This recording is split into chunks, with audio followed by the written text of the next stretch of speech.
Hi hello friends, welcome back to Media Talks. நான் உங்கள் மௌனிகா.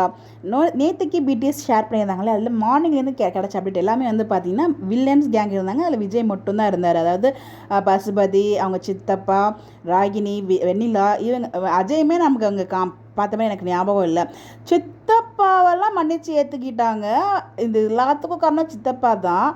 ஆனால் பாருங்கள், என்ன சொல்கிறதுக்கு ஒன்றும் சொல்கிறதுக்கு இல்லை. அவரெல்லாம் வந்து பார்த்தீங்கன்னா இந்த ஒரு ட்ராக்கில் இருக்கார். பட் இதில் அன்எக்ஸ்பெக்டட் தாத்தாவுமே வந்து கோயிலுக்கு போயிருக்காங்கங்க. பட் இதுதான் எனக்கு ஷாக்கிங்காக இருந்துச்சு.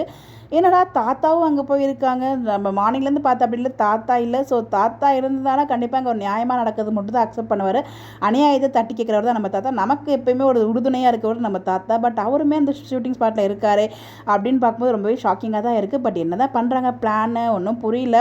ஸோ இப்போ வரைக்கும் ஒரே ஒரு ஹோப் இருக்குது அப்படின்னு என்னென்னு பார்த்தீங்கன்னா, நம்ம விஜய் வந்து பார்த்தீங்கன்னா மாப்ளஸ் கெட்டப்பில் இல்லை. அவர் நார்மல் காஸ்டியூமில் தான் இருக்கார். இப்போ வரைக்கும் வெள்ளை வேஷ்டி சட்டை அந்த மாதிரி கெட்டப்லாம் இல்லை. ஆனால் ஒரு விஷயம் மட்டும் தோணுதுங்க, இதெல்லாம் பார்க்கும்போது சொல்கிறதுக்கே கஷ்டமாக தான் இருக்குது. பட் சொல்லணும்னு தோணுது, என்ன பண்ணுறது, கர்மா இஸ் பேக் அப்படிங்கிற மாதிரி தான். ஸோ இந்த மாதிரி தானங்க மிரட்டி நிவினையும் நம்ம யமுனாவையும் கல்யாணம் பண்ணி வச்சார் விஜய். ஸோ அதே மாதிரி இங்கே இவருக்கு நடக்குதோ அப்படிங்கிற மாதிரி எனக்கு ஒரு பக்கம் பயமாக இருக்குது.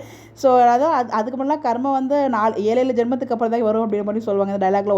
இதே இதில் நடக்காது, வேறு தலைமுறைக்கு தான் நடக்கும் அப்படின்னு சொல்கிறாங்க. ஆனால் இப்போலாம் வந்து பார்த்திங்கன்னா நம்ம பண்ணுற தப்புக்கு அப்போவே வந்து கர்மா வந்து வந்துடுது. அந்த மாதிரி தான் நம்ம என்னதான் விஜய் ஃபேனாக இருந்தாலும், விஜய்க்காக ஃபுல் சப்போர்ட் பண்ணாலும், அந்த இடத்துல நம்ம நெவினை அவ்வளோ ஃபோர்ஸ் பண்ணி தான் யமுனாவுக்கு மிரட்டி தான் வந்து கல்யாணம் பண்ணுவார் நம்ம விஜய். மறக்கவே முடியாது அந்த சீன்ஸ் எல்லாமே. விஜய் நம்ம அவ்வளோ ரசிச்சோம், என்ஜாய் பண்ணோம். பிகாஸ் நம்மளுக்குள்ளேயுமே இருந்துச்சு, நிவினோட ரூட் கிளியர் ஆனால் தான் வந்து விஜய்க்கும் காவேரிக்கும் பிரச்சனை இருக்காது அப்படின்ற மாதிரி நம்மளுமே தாட் பண்ணோம். பட் நம்ம அவ்வளோ வந்து அவரோட ஆக்டிங்கை ரசித்தோம். ஆனால் அந்த ஒரு ஆக்டிங்கே திருப்பி இங்கே ரிப்பீட் அடிக்குங்கிறத நம்ம எதிர்பார்க்கவே இல்லை. கனவு கூட நினச்சி பார்த்தது கூட கிடையாது. பட் ஆனால் அதே மாதிரி இங்கே வெயிலாக வச்சு அதே மாதிரி ட்ராக் கொண்டு போகிறாங்களேங்கிற போது எனக்கு கொஞ்சம் வருத்தமாகவும் இருக்குது. இது இந்த இடத்துல நான் ஷேர் பண்ணணும்னு நினச்சேன். பிகாஸ் எனக்கு மட்டும் அந்த மாதிரி தோணுதா என்னன்னு நமக்கு தெரியல. பட் விஜய் வந்து யமுனாவோட மேரேஜ் பண்ணி வச்சார் நிவினுக்கு. பட் இங்கே மேரேஜ்லாம் நடக்காது. இதுக்கு பின்னாடி ஏதோ ஒரு சம்பவம் இருக்குது. அது மேபி விஜயோட பிளானாக கூட இருக்கலாம் அப்படின்ற மாதிரி எனக்குமே தாட் இருக்குது. நிறைய டிஸ்கஷன்ஸ் எனக்குள்ளே ஓடிட்டே இருக்குது. உங்களுக்கும் நிறைய பாயிண்ட் ஆஃப் வியூ இருக்கும். உங்களோட பாயிண்ட் ஆஃப் வியூ மறக்காம கமெண்ட்டில் ஷேர் பண்ணுங்கள். இந்த மாதிரி எப்படி தெரிஞ்சுக்க நம்மளோட சேனலை ஃபாலோ பண்ணிக்கோங்க. Bye bye.